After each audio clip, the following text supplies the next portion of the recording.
twongeye kubaha ikaze mu kiganiro Karame Mubyeyi mugezwaho na Tuyisenge Lucy umubyaza. Uyu munsi twabateguriye ikiganiro tugiye kugirana n'umuforomokazi ukora mu kigo nderabuzima cya Remera, aho tumusanze akorera, ndetse iki kigo nderabuzima kikaba cyakira abarwayi muri rusange, kikakira n'ababyeyi batwite, ndetse bakabafasha mu gihe batwite, bakagaruka mu gihe cyo kubyara na nyuma yaho. Turagira ngo tumuhe ikaze atwibwire. Nitwa Uhiriwe Yasina, umuforomokazi hano ku kigo nderabuzima cy'i Remera. Yasina, tugusanze hano mu kigo nderabuzima, uri umuforomokazi umaze igihe kinini muri aka kazi. Ese waba umazemo imyaka ingahe? Maze imyaka 15 ndi umuforomokazi. Imyaka 15 ntabwo ari imyaka mike cyane, ufite experience ihagije. Ese iyo myaka yose waba warayikoze muri iki kigo nderabuzima cyangwa hari n'ahandi waba warakoreye? Oya, nakoreye ahantu henshi hatandukanye. Hano mu kigo nderabuzima mpamaze imyaka 9 yonyine. Ibindi haranakoreze mu bitaro byigenga no mu mafarumasi imwe na imwe narahakoze, ariko ubu ngubu nyine indi myaka 9 yose irangiye nyimaze hano. Iki kigo nderabuzima cyakira abarwayi benshi, ndetse harimo n'ababyeyi batwite, cyane ko ari ikigo nderabuzima kiri mu mujyi hagati mu mujyi wa Kigali. Ese nk'umuforomokazi ukora hano, ushobora gukora muri serivisi zitandukanye, wiyumva gute igihe uri gukorera muri maternité? Ese wumva ari ahantu ukunze? Ni iki cyaba kigushimisha, cyangwa se ni iki kigutera kumva waba hafi y'umubyeyi utwite mu gihe ari kubyara?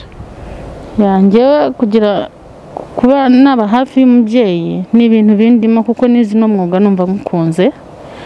Numvise nshatse ko naba umuntu uzafasha abandi cyane, kandi iyo ufashije umwana n'umubyeyi burya ni nkaho bufashije, navuga nk'isi yose.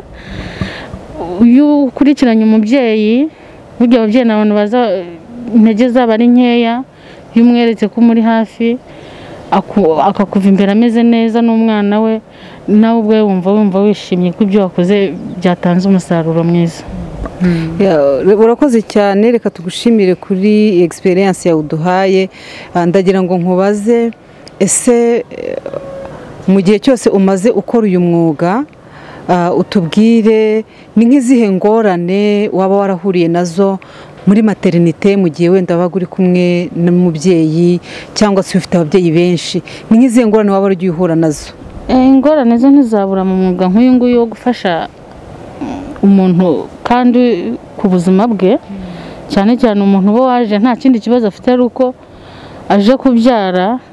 Biba bisaba kumwitondera no kumwitaho cyane, ariko bitewe n'ububabare aba afite, akenshi bo ntabwo bakunze kunyurwa n'uko wamwakiriye.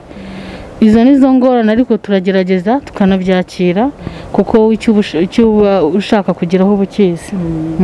Urakoze cyane. Nibyo, iyo turebye ubu buryo umubyeyi utwite ababara yari kubise, hari igihe nyine bibarenga, ugasanga ntari kumva, ugasanga rimwe na rimwe ububabare bwamurenze, hahandi n'ibyo umubwira adashobora kubyakira. Ese nk'umuforomokazi ukora muri maternité, hari igihe ujya wumva wenda wacika nk'intege, kuvuga uti aka kazi karagoye nakavamo, cyangwa niki kigutera imbaraga zo kumva nyine wakomeza gufasha uwo mubyeyi, nubwo rimwe na rimwe harimo ababa barenzwe n'ububabare ntibashobore kubumvira? Ni iki kigutera kumva wakomeza? Courage uyiterwa bya mbere nuko ubuzi ko ikintu uri gukora biri bugeraho bikarangira, kandi bikarangira neza. Na wa mubyeyi niyo mwaba mwavuganye nabi, bikaza kurangira museka muri inshuti bitewe n'icyo umukoreye. Icyo cyo nicyo kigutera courage, ugakora wumva udacika intege. Yagutuka, mwavugana nabi, ariko ubuzi ko hari igihe muri buseke. Urakoze cyane.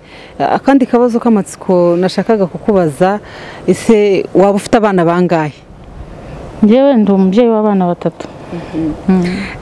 Niba ntacyo bigutwaye, Yasina, waduha experience yawe nk'umuntu ukora muri maternité kandi wabyaye. Ese wowe mu gihe wabyaraga wumvaga bimeze bite ukurikije uko wari warabyize noneho ugeze muri cya gihe cyo kubyara ese wumvishije ari ibintu byoroshye wumvishije ari ibintu bigoye ese washishikariza abandi bantu kubyara tubwire ni gute wowe wiyumvaga muri icyo gihe utwite ndetse unabyara kubyara byose ibintu byoroshye ni ibintu sinavuga kandi ngo biragoye kuko bigeraho bigushimisha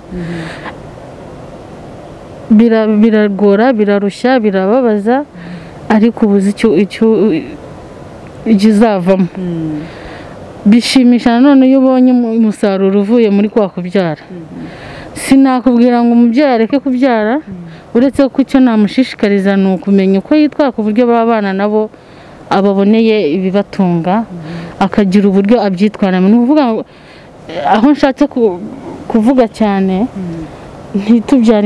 kubyara indahekana biragora kurushaho noneho kuko hari igihe ugera wa mwana ukamuburira icyo akeneye nawe ubwawe ukabura uko wiyitaho ugasanga nanone ugiye kuba ikigeragezo kuba wabyaye kandi wakagombye kuba igisubizo naho ubundi kubyara ni byiza pe no kwitwa umubyeyi byonyine ni byiza urakoze cyane dusatira umusozo w'iki kiganiro cyacu reka ngushimire ko wabanye natwe kandi ukaba uduhaye ya experience yawe n'amakuru noneho ndagira ngo nk'umuntu umaze imyaka igera hafi muri 9 uri muri aka kazi ko kwita ku bantu bababaye no kwita ku babyeyi baza kubyara ese niki wahamagarira cyangwa niki niyihe message waha abandi baforomo bagenzi bawe cyangwa se abandi babyaza bakora muri kano kazi kacu ka buri munsi abagenzi banjye ababyaza cyane cyane abaforomo ikintu nabahamagarira cyane ni ugukora umwuga bawukunze